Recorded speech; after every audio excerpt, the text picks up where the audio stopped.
Welcome to Nikki designers. And இன்னைக்கு வந்து நாம ஒரு டியூட்டோரியல் வீடியோ வந்து பார்க்க போறோம். ஆக்சுவலி வந்து இப்ப நம்ம பிளவுஸோட ஸ்லீவ் பார்ட் எல்லாம் நம்ம ஒர்க் பண்ணும்போது நம்ம ஃபர்ஸ்ட் ஃப்ரேம்ல போடும்போது நமக்கு கொஞ்சம் ஸ்பேஸ் வந்து எம்டியா இருக்கும். அந்த கிளாத் வந்து நம்மளால ஃபுல்லா ரிங்ல வந்து போட முடியாது. சோ அதை எப்படி நம்ம சால்வ் பண்றதுன்னு தான் நம்ம பார்க்க போறோம். ஓகே, வாங்க ஃப்ரெண்ட்ஸ் வீடியோக்குள்ள போலாம். ஓகே ஃப்ரெண்ட்ஸ், இப்போ இதுதான் வந்து இந்த பிளவுஸ் மெட்டீரியல். அண்ட் இந்த பிளவுஸோட டிசைனிங் வீடியோ வந்து நீங்க ஆல்ரெடி நீங்க பார்த்திருப்பீங்க.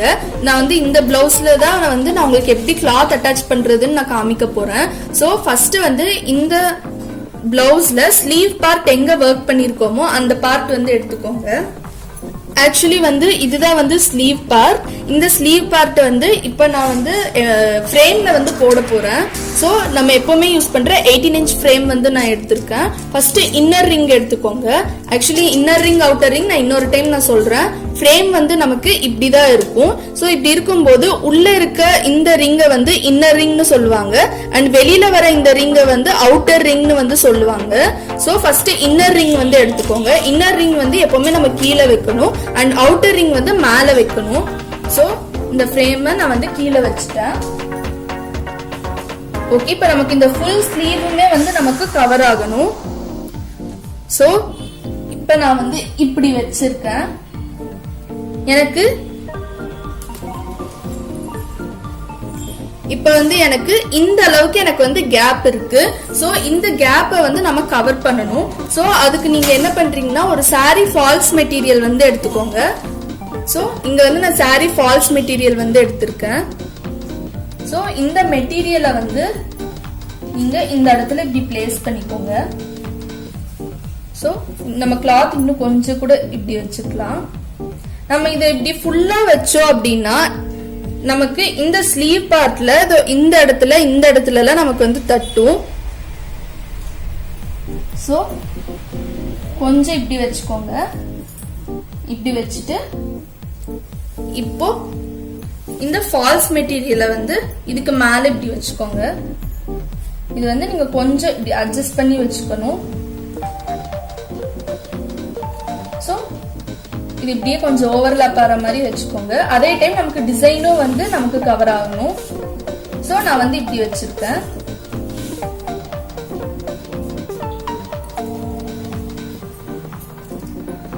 ஓகே, இப்போ இப்படி வச்சதுக்கு அப்புறமா இந்த இடத்துல எல்லாம் கொஞ்சம் கரெக்ட் பண்ணிக்கோங்க.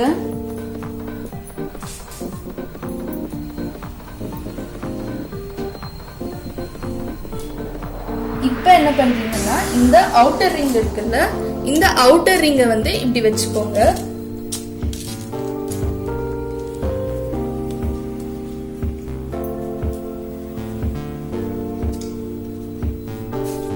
ஸ்க்ரூ வந்து நல்லா லூஸ் பண்ணிட்டு அதுக்கப்புறமா போட்டுக்கோங்க.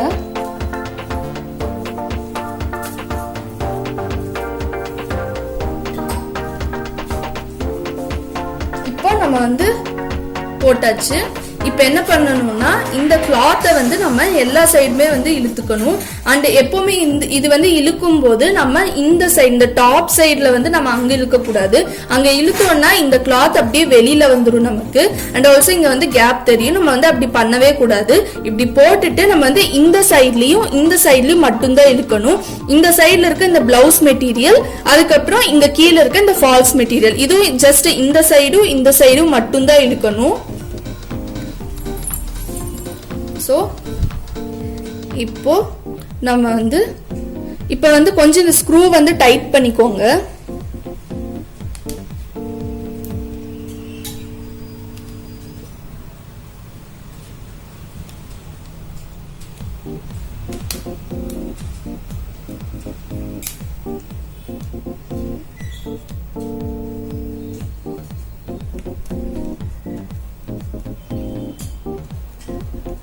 நல்லா டைட் பண்ணிக்கோங்க.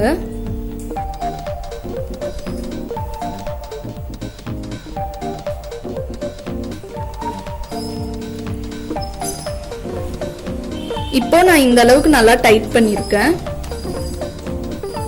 இப்போ இந்த சைடுல வந்து இந்த கிளாத்தை இழுத்துக்கோங்க.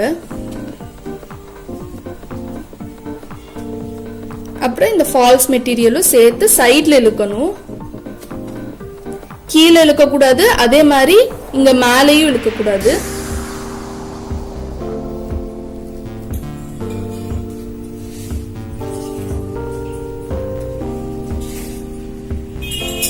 ஸோ இப்படி இழுத்ததுக்கு அப்புறமா என்ன பண்றீங்கன்னா, ஒன்று நீங்க கையில வச்சு போடலாம், அப்படி இல்லாட்டி ஸ்டாண்டு யூஸ் பண்ணிக்கலாம். இப்போ வந்து நான் ஸ்டாண்ட் யூஸ் பண்ண போறேன். ஸோ நம்ம எப்பயும் யூஸ் பண்ற இந்த ஆரி ஸ்டாண்ட் தான் நம்ம வந்து யூஸ் பண்ண போறோம். இந்த ஸ்டாண்ட் மேல இந்த ஃப்ரேம் வந்து நம்ம ஃபிக்ஸ் பண்ண போறோம்.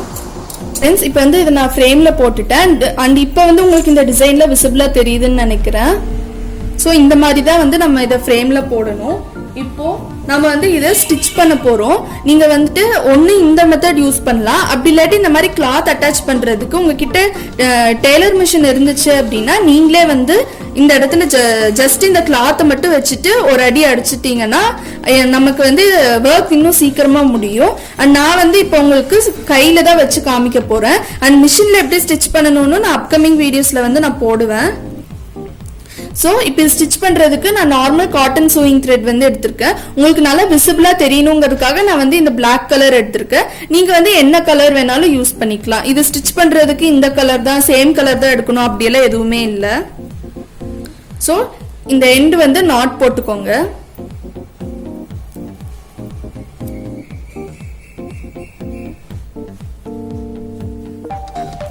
இப்போ நம்ம இந்த எண்ட்ல வந்து நாட் போட்டாச்சு. ஸோ நம்ம எப்பவுமே போடுற செயின் ஸ்டிச் தான், ஆனால் இங்கே வந்து நம்ம கொஞ்சம் லாங் ஸ்டிச்சஸாக போடணும்.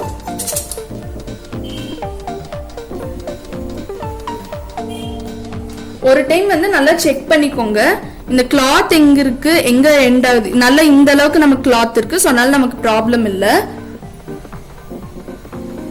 ஸோ இப்படி நம்ம ஸ்டிச்சஸ் போட்டே போக வேண்டியதான்.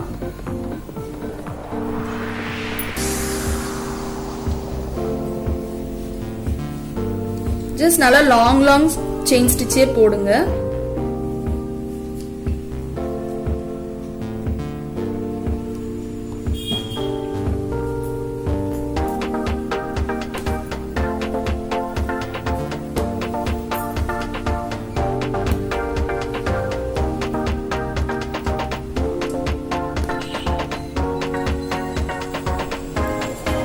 உங்களுக்கு கிளாத் இந்த மாதிரி வந்துச்சுன்னா கீழே இருக்க கிளாத்தை நல்லா அட்ஜஸ்ட் பண்ணிக்கோங்க.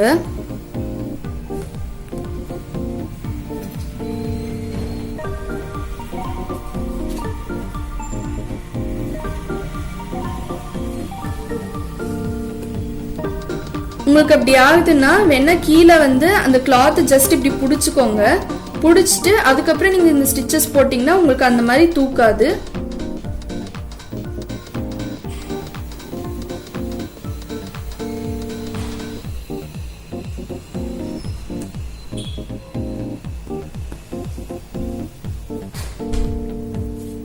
நான் உங்களுக்கு புரியணுங்கிறதுக்காக ரொம்ப ஸ்லோவா தான் நான் வந்து சொல்லித்தரேன்.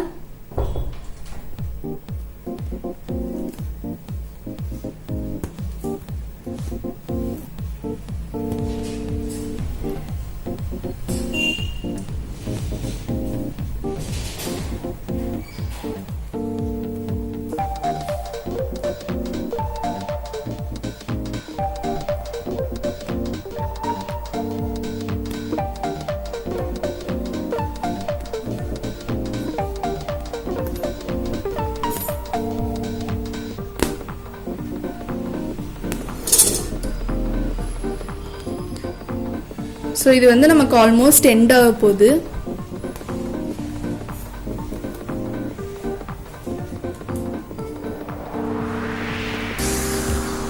இப்போ நமக்கு வந்து இது எண்ட் ஆயிடுச்சு. இப்போ வந்து நம்ம எப்பயும் போல நாட் போட்டுக்க வேண்டியதுதான். ஒரு பெரிய லூப் எடுத்துக்கோங்க, பக்கத்துலேயே இன்னொரு சின்ன லூப் எடுத்துக்கோங்க. எடுத்துட்டு இந்த பெரிய லூப் வழியா இந்த சின்ன லூப் வந்து ஹோல்ட் பண்ணிக்கோங்க. கீழே இருக்க த்ரெட் பிடிச்சி இழுத்தீங்கன்னா நமக்கு நாட் விழுந்துரும். அவ்வளோதான். இப்போ வந்து நம்ம இந்த கிளாத் வந்து அட்டாச் பண்ணியாச்சு. இப்போ அட்டாச் பண்ணதுக்கு அப்புறமா நம்ம என்ன பண்ணணும்னா, இனிதான் வந்து நம்ம இந்த ஃப்ரேம் வந்து எல்லா சைடுமே வந்து பிடிச்சி இழுக்கணும். அண்ட் அதை நான் காமிக்கிறேன். ஸோ ஃபர்ஸ்ட் சைடில் நல்லா இழுத்துக்கோங்க.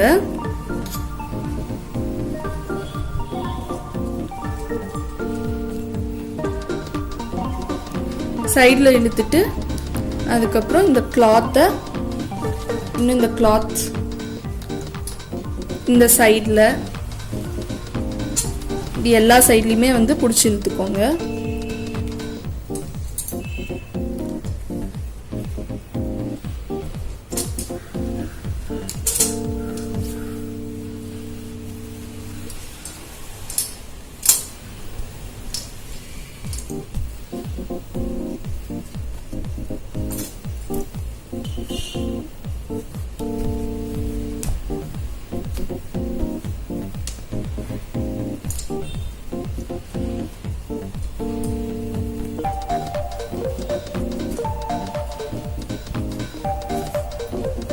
இப்போ இதை வந்து நம்ம நல்லாவே இழுத்துட்டோம். நல்லா இழுத்ததுக்கு அப்புறமா இங்க வந்து டைட் பண்ணிக்கோங்க. இன்னும் கொஞ்சம் கூட நம்ம டைட் பண்ணிக்கணும்.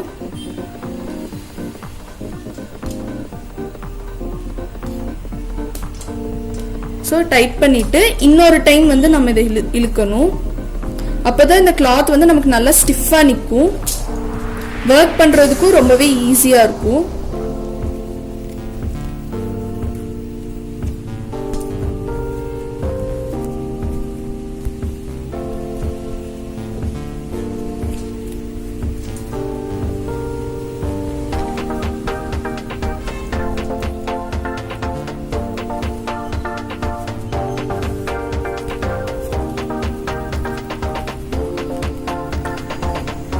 ஓகே, இப்போ வந்து இது எல்லா சைடும் நம்ம வந்து இழுத்துட்டோம். நமக்கு இந்த அளவுக்கு நமக்கு வந்து நல்லா டைட்டா இருக்கணும். அப்பதான் ஒர்க் பண்றதுக்கு ரொம்பவே ஈஸியா இருக்கும். ஜஸ்ட் இப்படி பண்ணோம்னா நமக்கு வந்து இந்த சவுண்ட் வந்து கேட்கணும். ஓகே ஃப்ரெண்ட்ஸ், உங்களுக்கு இந்த வீடியோ வந்து ரொம்பவே பிடிச்சிருக்கும்னு நினைக்கிறேன். பிடிச்சிருந்துச்சுன்னா மறக்காம லைக் பண்ணுங்க, ஷேர் பண்ணுங்க, கமெண்ட் பண்ணுங்க, அப்படியே சப்ஸ்கிரைப் பண்ணுங்க. சப்ஸ்கிரைப் பண்ணிட்டு பக்கத்துல இருக்க பெல் ஐகான் கிளிக் பண்ணுங்க. அப்பதான் நான் போடுற வீடியோ நோட்டிபிகேஷன்ஸ் எல்லாமே உங்களுக்கு இன்ஸ்டன்ட்டா அப்டேட் ஆகும். அண்ட் ஆல்சோ நம்மளோட இன்ஸ்டாகிராம் பேஜும் ஃபாலோ பண்ணுங்க. இன்ஸ்டாகிராம் பேஜோட லிங்க் வந்து நான் கீழே டிஸ்கிரிப்ஷன் பாக்ஸ்ல வந்து கொடுத்துருக்கேன். அண்ட் உங்களுக்கு வந்து இப்போ சில்க் த்ரெட் பேங்கிள் கலெக்ஷன்ஸ் இது ஏதாச்சும் உங்களுக்கு வேணும் அப்படின்னா நீங்க வந்து எனக்கு இன்ஸ்டாகிராம்ல டிஎம் பண்ணலாம். அண்ட் ஆல்சோ நாங்க வந்து பேங்கிள்ஸும் வந்து உங்களுக்கு செஞ்சு கொடுப்போம். உங்களுக்கு எந்த மாதிரி வேணுமோ அந்த மாதிரி கஸ்டமைஸ் பண்ணி தரோம். கொரியர் ஆப்ஷன் ஆல்சோ அவைலபிளா இருக்கு. ஸோ செக் பண்ணி பாருங்க. தேங்க்யூ ஃபார் வாட்சிங்.